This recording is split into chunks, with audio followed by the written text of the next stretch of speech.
প্রশাসনকে হুঁশিয়ারি দিয়েছেন দিলীপ ঘোষ, যেখানে তিনি বলেছেন ইচ্ছে করে আমাকে আটকাচ্ছে পুলিশ।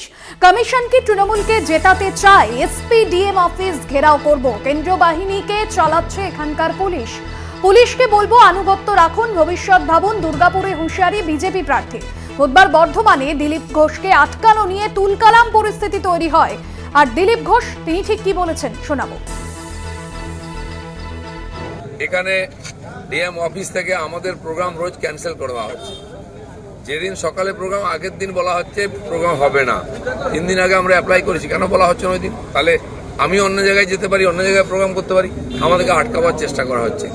পুলিশ রাস্তায় নামলাম কালকে এখানে, যে একটু দোকানদারদের সঙ্গে দেখা করবো, আমাদের সামনে পুলিশ চলে আসছে, এমনকি সেন্ট্রাল ফোর্সকেও লাগানো হচ্ছে।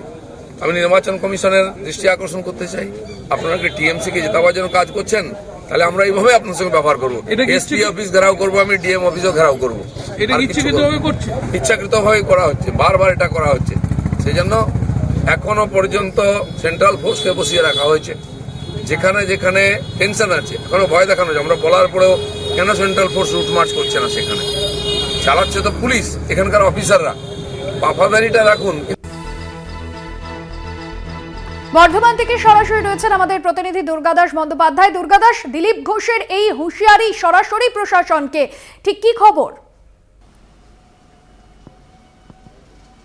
দেখো, সময় যত গড়াচ্ছে এবং রোদের তাপ উত্তাপ যত বাড়ছে, দিলীপ ঘোষের কনফিডেন্স লেভেল কোথাও গিয়ে মনে হচ্ছে যেন তলানিতে পৌঁছে যাচ্ছে। কোথাও যেন গিয়ে মনে হচ্ছে যে তিনি এই যে বিগত দিনে একটা জায়গা থেকে তিনি দাঁড়াতেন, সেখানে খড়গপুর থেকে এই যে বর্ধমান এবং দুর্গাপুর নতুন কেন্দ্র তার, সেখানে এসে কোথাও যেন মানিয়ে নিতে তার অসুবিধে হচ্ছে, মানুষের কাছে পৌঁছাতে তার অসুবিধে হচ্ছে। আর এইগুলোই তার শরীরী ভাষা বা অভিব্যক্তির মধ্যে দিয়ে বেরিয়ে আসছে। হ্যাঁ, এটা কয়েকটা জায়গা থেকে আমরাও জানি যে বেশ কিছু জায়গা শাসক দল তৃণমূল কংগ্রেসের পক্ষ থেকে হয়তো কোনো জায়গায় তিনি যেখানে যাচ্ছেন সেখানে গিয়ে হয়তো গো ব্যাক ধ্বনি দিচ্ছে, কোথাও গিয়ে তার গাড়ি আটকাচ্ছে। এই বিষয়গুলো কয়েকটা জায়গায় বিক্ষিপ্তভাবে দেখা যাচ্ছে। কিন্তু তার অর্থ এটা নয় যে দিলীপ ঘোষ এই দুর্গাপুর এবং বর্ধমান কেন্দ্রের যে কোনো জায়গায় যাচ্ছে সেখানেই তাকে বিভিন্ন রকমের কটূক্তির সম্মুখীন হতে হচ্ছে। আসলে দিলীপ ঘোষ যেদিন থেকে এই অঞ্চলে প্রচার করা শুরু করেছেন, তিনি দেখতে পাচ্ছেন যে তার আশপাশে এই এলাকার যে মানুষের সার্বিক পার্টিসিপেশন সেটা নেই, প্রচুর মানুষের জনসমাগম নেই। ফলে কোথাও গিয়ে তার মনে হচ্ছে যেন যে কনফিডেন্স লেভেলটা চলে যাচ্ছে। অন্যদিকে কীর্তি আজাদ যখন প্রচারে বেরোচ্ছেন, সেখানে শাসক দল তৃণমূল কংগ্রেসের প্রচুর গ্যাদারিং, প্রচুর মানুষের পার্টিসিপেশন, প্রচুর মানুষ তার সঙ্গে হাঁটছেন।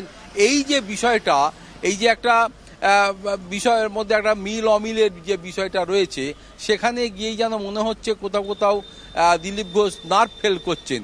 আর সেই কারণেই তিনি প্রশাসনকে বারবার হুঁশিয়ারি দিচ্ছেন। আজও তিনি যে কথাগুলো বলেছেন প্রশাসনকে হুঁশিয়ারি দিয়ে, যে প্রশাসন যেন মনে হচ্ছে তার অভিব্যক্তির মধ্যে দিয়ে বেরিয়ে এসছে, তিনি অভিযোগ করছেন যে প্রশাসন নাকি শাসক দল তৃণমূল কংগ্রেসের হয়ে কাজ করছে এবং এই বিষয়টা তিনি নির্বাচন কমিশনের নজরে আনবেন। এবং তিনি এর পাশাপাশি আরও বেশ কিছু কথা বলেছেন। তিনি বলছেন যে এই যে যারা লোকাল আইসি রয়েছে, এসপি রয়েছে, ডিএসপি রয়েছে, এবং সেই জায়গা থেকে গতকাল যেরকম তাকে আটকানো হয়, সেই জায়গায় আজ তিনি সরাসরি প্রশাসনকে হুঁশিয়ারি দিয়েছেন।